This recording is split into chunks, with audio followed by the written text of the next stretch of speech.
That was wonderful. We're all awake. I want to thank the family, Darlene, for inviting me for this very special moment for a lot of us.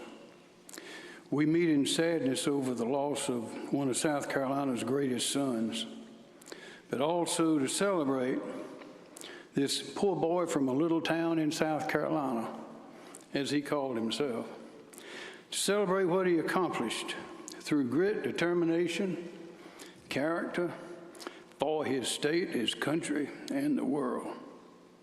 His impact was enormous, and I'm confident, as are you, that there will never be another Lindsey Graham. He recognized the greatness of America and her obligations in a dangerous world. Lindsey Graham recognized the seriousness of his work, but also the value of humor and a light-hearted spirit. Lindsey Graham understood the hopes and dreams and needs of his state and delivered every time. Presidents, paupers, famous or forgotten, he treated everybody the same. We have seen him attack evil and injustice and embrace friendship and the common good, all with equal fervor. You know, the psychologists tell us that when we grieve for lost friends or loved ones, part of our sorrow is for ourselves, in a melancholy reflection on missed opportunities, mistakes, roads not taken, in short, wasted time. I don't think Lindsey wasted any time. I have really never seen him sitting still. An old farmer once said of somebody, he said, the boy is either going somewhere, getting back, or going again. And that's Lindsey. We may ask ourselves at times like this, where will I be when I get where I'm going? We never know. We never know how any particular event might influence the next event and the next and the next. You'll remember comedians Dan Rowan and Dick Martin hilariously joked on their TV show Laugh-In about the fickle finger of fate. Lindsey felt that finger of fate. As the first in his family to attend college, soon to lose his mother at 20 years old, then his father 15 years later, with his little sister Darlene at 13, becoming his responsibility. Lindsey Graham would have been the last person on earth to imagine that he would graduate from law school, be elected to the United States Senate, travel the world in service of his great country, earn the respect and confidence of world leaders, and become the ally, friend, and even golfing partner of the President of the United States. But he did it all, and he did it with his sense of humor, humility, and integrity intact the whole time. Three little stories. I remember being on the campaign bus with Lindsey and Senator John McCain leading up to the 2008 presidential election.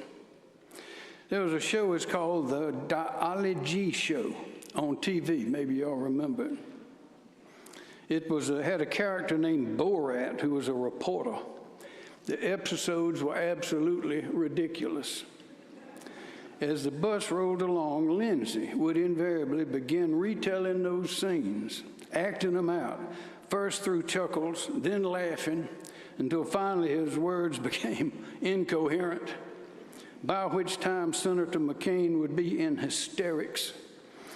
Peals of laughter were engulfing the ever-cynical consultants and reporters in the back of the bus, and it was something I will never forget, the sight. The respect, love, and pure, unabashed joy shared by those two remarkable men.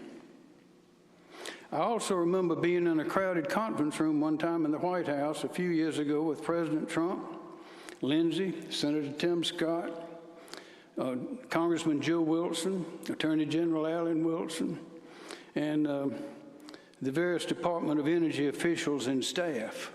What was the subject? It was a hot day. The department's wholly unsatisfactory performance in promising but not removing plutonium from the Savannah River site in South Carolina. The room was tense. The top DOE official made a bold statement about how their great progress was going along in removing that plutonium, which Lindsey, who was sitting next to the president, perceived as highly inaccurate, I'll say. And he said so in loud, plain language. As younger staff members tried to disappear into the walls, the president reached over, patted Lindsey on the arm, and with a twinkle in his eye said, "Maybe you should calm down a little bit, Lindsey." Lindsey quickly replied, "Thank you, Mr. President. That's quite a comment coming from you." Everybody except the Department of Energy officials loved it. Here's another one. Is in 2002, Lindsey was elected senator. Mark Sanford was elected governor. I was elected attorney general. Lindsey took his oath before we did on January the 7th in Washington. Mark and I would take ours at the State House later on Wednesday, January the 15th, along with the other constitutional officers. We all assembled just before noon in the State House. Protocol provided that all the participants would gather in the library up in the top to be announced in turn and proceed out down the steps to their seats for the ceremony. When the names were announced in sequence, Senior Senator Fritz Hollings and then brand new Senator Lindsey Graham emerged under the portico of the top of the steps of the State House. Ours being mostly a Republican state then and now, Senator Hollings, a longtime Democrat, received noticeably polite applause. As it began to subside, Lindsey's name was announced, and as applause immediately began to swell, Lindsey reached over and grabbed Senator Hollings' hand, and they raised it high with his own. So there we were, if you get this picture, our two U.S. senators, hands held high, waving to the crowd when the thunderous applause washed over both of them. I believe that not many men would have done what Lindsey did. I recite those instances, and I have one more that came to mind. I was sitting next to Congressman Clyburn. South Carolina was in a contest with the rest of the country for some major funds to help us be innovative in our technology. South Carolina decided on energy. We need energy. And we were working at about 300 applications. It'd be narrowed down to 12 states would get this money. So we worked, and we got notice that we were maybe down to about 30. Finally, we realized they told us we were one of the 12 that was going to get the money. It's $48 million, I think, a year. Well, what did we do? We ended up, I was on my phone in my office in Columbia. Lindsey was on his phone, I think, in Washington. And Congressman Clyburn was on his phone in Washington. And Secretary Gina Raimondo, Secretary of Commerce under President Biden, was on her phone, I presume, in Washington. And we talked and we made the case. Each in our turn said something. Finally, towards the end of the conversation, Lindsey started cutting up as usual. It ended up being a very happy phone call. And we didn't find out then, but we found out later that we would get the grant. But at the end of that conversation, Secretary Raimondo said something I found very interesting. She said, "Gentlemen, this is the first time since I've been in this office that I have had a bipartisan conversation." To which I said, "That's the way we do it in South Carolina." Lindsey was at the forefront of that type of approach to life. I recite all these instances just to present the picture of a man I would describe as a full-fledged son of South Carolina, a man of genuine happiness, dedicated to his state and devoted to his friends and to his family.